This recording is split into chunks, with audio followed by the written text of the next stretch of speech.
नमस्कार दोस्तों, मैं डॉक्टर सर्वेश कुमार। आप सभी को मेरे यूट्यूब चैनल पे हार्दिक स्वागत है। दोस्तों, आज हम चर्चा करेंगे एक ऐसी बीमारी के बारे में जिससे देखा जाए तो अभी के टाइम में 30 के बाद से लोग बहुत ज़्यादा परेशान हैं, स्पेशली फीमेल। तो आज हम चर्चा करने वाले हैं रिमेटॉयड अर्थराइटिस के बारे में। अब जानेंगे कि रूमेटॉयड अर्थराइटिस क्या है, इसके क्या सिम्टम्स हैं और इसको कैसे हम बचा सकते हैं और होम्योपैथिक में इसका क्या समाधान है, कैसे इसको ख़त्म कर सकते हैं। तो दोस्तों, सबसे पहले हम जानेंगे रिमेटॉयड अर्थराइटिस क्या है। रिमेटॉयड अर्थराइटिस को आरए भी बोला जाता है। यह एक क्रोनिक प्रोग्रेसिव बीमारी है जो ऑटो इम्यून डिजीज है, यानी कि खुद का जो सेल्स है, शरीर अपने ही सेल्स को पहचान नहीं पाता है और खुद को नुकसान करता है। हमारे बॉडी में बाहर से जो भी बैक्टीरिया वायरस अंदर आता है, उससे लड़ने के लिए डिफेंस सिस्टम है। डिफेंस सिस्टम जब काफ़ी एक्टिव हो जाता है, ओवर एक्टिव करने लगता है, हाइपर सेंसिटिव हो जाता है, उस कंडीशन में वो अपने आप को मारने लगता है, अपने आप को क्षति करने लगता है। तो रूमेटॉयड अर्थराइटिस भी उसी तरह की एक बीमारी है। ये क्या करता है कि सबसे पहले जब इम्यूनिटी वीक हो जाती है, उस कंडीशन में हाइपर एक्टिव हो जाता है। जो छोटे छोटे ज्वाइंट हैं, सबसे पहले उस पे एक एक्शन होता है, उसको ये स्वेलिंग करता है। उसका जो सेल्स है, आसपास के जो एरिया है, जैसे जॉइंट के आसपास कार्टिलेज रहता है, लिगामेंट रहता है, मतलब बोन को जो अटैच रहता है, जो भी अटैच रखता है उसको वो कोशिश करता है। उसमें क्या होता है कि स्वेलिंग हो जाता है, रेडनेस हो जाता है, सब सिम्टम्स आने लगता है। अब जानेंगे कि यह क्यों होता है। दोस्तों, यह rheumatoid arthritis auto immune disease है जो खुद का सेल्स जो बॉडी को पहचानता नहीं है और उसको नुकसान करता है।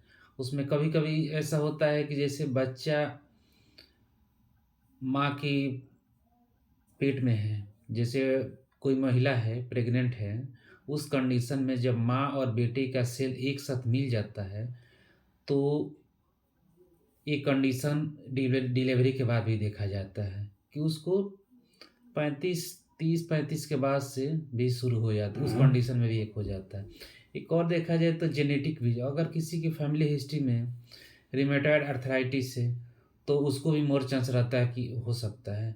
और देखा जाए तो वो स्पेशली फीमेल को ज़्यादा होता है। फीमेल के रेशियो देखा जाए 3:1 रहता है।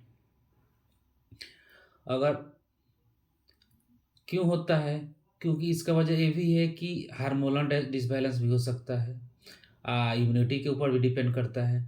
लेकिन ये नहीं कहा जा सकता है कि सबसे वजह क्या है, मेन वजह क्या है, क्योंकि एक घर में सबको एक समान खाना खाता है, लेकिन एक इंसान को ये चीज़ें हो जा रहा है, कोई भी बीमारी, तो इसको अभी कंफर्म कुछ नहीं कहा जा सकता है।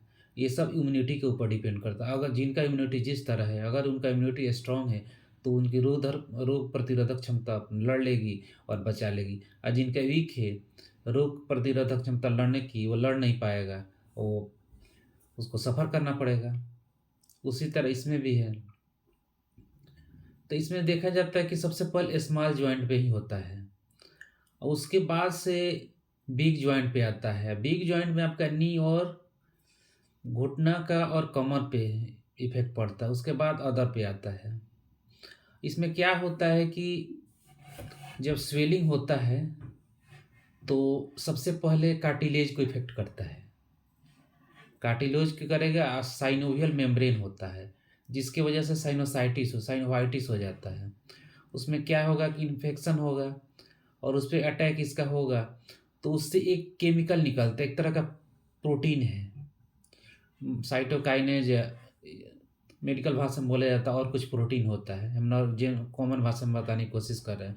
उसमें से एक केमिकल निकलता है, जो केमिकल निकलता है वो कार्टिलेज को नुकसान पहुंचाता है, डिजॉल्व करने लगता है, वो गलाने की कोशिश करता है। जब डिजॉल्व डिस्ट्रक्शन होने लगता है कार्टिलेज, तो जो वहाँ का सराउंडिंग बोन है, जो अटैच करके रखा है, वहाँ पे बोन टेढ़ा मोड़ा होने लगता है।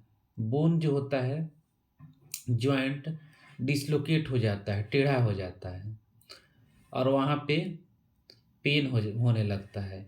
इसका पेन कब देखा जाता है? पेन इसका सुबह में बहुत ज़्यादा स्टिफनेस रहता है, इसका की पॉइंट है पेन।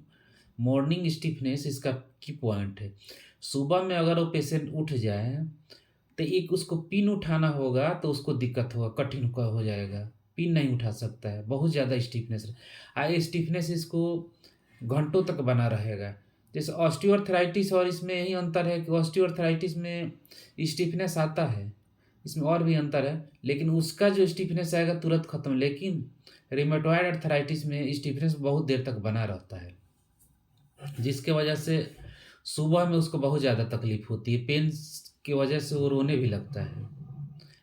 तो अगर इसका ट्रीटमेंट अर्ली स्टेज में नहीं कराया जाए, अगर डायग्नोसिस हो जाए अर्ली स्टेज में, उस समय अगर नहीं कराया जाएगा, एडवांस स्टेज में चला जाएगा, तो कोई इलाज नहीं है इसका। यह एक ऐसी बीमारी है जिसका कोई इलाज नहीं है अगर एडवांस स्टेज में चला जा रहा है।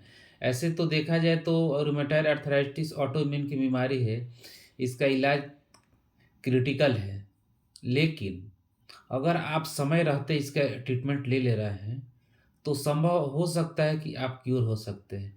नहीं तो अगर आपका बोन और कार्टिलेज खराब हो जाएगा तो उसका कोई उपाय नहीं है, कार्टिलेज को चेंज करना ही पड़ेगा। साथ ही इसकी जांच के लिए आपको अगर डायग्नोसिस कराना है तो कंफर्म कब होगा, इसके लिए एक जांच होता है NTCCP RA जांच है। अगर वो पॉजिटिव आ रहा है तो आपको तुरंत अपने डॉक्टर से कंसल्ट करना है और ट्रीटमेंट शुरू कर देना है। आप कोशिश कीजिए, अगर होम्योपैथी डॉक्टर आपको अच्छे हैं उनसे कंसल्ट कीजिए, बातें कीजिए, केस टेकिंग करवाइए, उससे आपका जो RA की बीमारी है हमेशा के लिए ख़त्म हो जाएगी। लेकिन अगर एडवांस स्टेज में चला जाएगा तो कहीं इसका कोई उपाय नहीं है, बस इसको नियंत्रण रख सके। कहीं उपाय का मतलब ये नहीं है कि इसको कोई आपकी बीमारी बढ़ते जाएगी, नहीं। अगर आपको दिक्कत हो गया है, आपकी बीमारी हो गई है, तो इसको हम जैसे शुगर है, शुगर को कंट्रोल कर सकते हैं, उसको कॉम्प्लिकेशन से बचा सकते हैं कि हाँ कोई अदर बीमारी ना हो, अदर कॉम्प्लिकेशन, उसी तरह अगर इसको नियंत्रण कर लिया जाए रूमेटॉइड अर्थराइटिस को, तो आगे चल के आपको इसका कॉम्प्लिकेशन नहीं होगा, आगे चल के आपको दिक्कत उतना ही पे रुक जाएगा। लेकिन इसको देखा जाए कि हम जड़ से ख़त्म कर दे, संभव नहीं है। लेकिन हाँ, होम्योपैथिक में अगर आप कॉन्स्टिट्यूशनल रेमेडी ले रहे हैं, उसके द्वारा आपकी बीमारी हमेशा के लिए ठीक हो जाए, लेकिन आपको केस टेकिंग कराना पड़ेगा किसी प्रॉपर अच्छे डॉक्टर से। और नियंत्रण करने के लिए कुछ मेडिसिन है, और आपको प्रिवेंशन के लिए कोई उपाय नहीं है कि हम, कोई नहीं जानता है कि हमको क्योंकि ये ऑटो इम्यून है। हाँ, आप अपने खान पान, जो जीवन शैली है, इस पे आप कंट्रोल रख रहे हैं, खान पान में हेल्दी खाना ले रहे हैं, तो आपको कुछ बेनिफिट होगा, हो सकता है आपको नहीं होगा। अगर आपके फैमिली में है तो आपको विशेष ध्यान रखना होगा इसके लिए। तो दोस्तों, अब हम चर्चा करेंगे इसके होम्योपैथिक ट्रीटमेंट के बारे में कि इसका क्या क्या होम्योपैथिक ट्रीटमेंट है।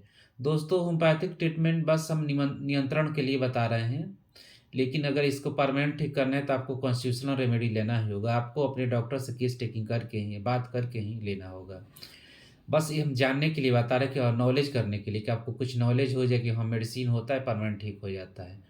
अगर बहुत ज़्यादा पेन हो रहा है, बहुत ज़्यादा परेशानी हो रहा है, आप प्रॉपर गाइडेंस आपको नहीं मिल पा रहा है, तो उसके लिए आप इसको ट्राई कर सकते हैं। लेकिन कोशिश कीजिएगा कि आप अपने नियरेस्ट डॉक्टर से कंसल्ट करें, ऑनलाइन हो या ऑफलाइन हो। तो हमारी सबसे पहली मेडिसिन है गॉलथेरिया मदर टिंचर। गॉलथेरिया मदर टिंचर की आप 20 बूंद 3 बार आधा कप पानी से लीजिए। साथ ही रस्टक्स 1 ml 3 डोज लेना है वीकली। उसके साथ ही आपको ग्वेकम की 30 पोटेंसी में 4 गोली 3 बार लेना है। अगर आपको अदर सिम्पटम्स आ रहा है, तो उसके लिए आपको प्रॉपर ट्रीटमेंट होगा। लेकिन ये ऑटो इम्यून डिजीज़ ऐसा नहीं है कि अगर आपको हो गया है तो रूमेटॉइड आर्थराइटिस हो गया। अगर कॉम्प्लिकेशन बढ़ने लगेगा, तो आपको अदर ऑर्गन पे भी इसका इफ़ेक्ट आ सकता है। जैसे आपकी हार्ट में भी इफ़ेक्ट पड़ सकता है, किडनी में भी आ सकता है, इसकी वजह से डायबिटिक भी हो सकता है, थायरॉइड भी हो सकता है, तो ये कुछ कॉम्प्लिकेशन भी आ सकता है इसकी वजह से। तो इसलिए दोस्तों, इस पे आपको अगर किसी को हो गया, आपके घर में या किसी को भी, तो विशेष करके आपको तुरंत अपने डॉक्टर से, अगर आपको डाउट लग रहा है कि हाँ, ये सब सिम्पटम्स आ रहा है, तो आप तुरंत इसको जाँच करवाइए, कन्फर्म कीजिए। अगर आरए पॉजिटिव आ रहा है, तो उसको आप मिलिए डॉक्टर से।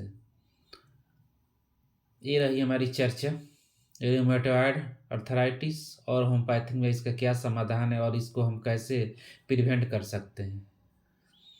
दोस्तों, अगर आप इस चैनल पे नए हैं तो प्लीज़ चैनल को सब्सक्राइब कर दीजिए, और अगर कोई आपकी नज़र में है तो उसको शेयर कीजिए और लाइक कीजिए। फिर मिलते हैं नेक्स्ट वीडियो में, तब तक के लिए विदा कीजिए। स्वस्थ रहिए, खुश रहिए, सदा मुस्कुराते रहिए।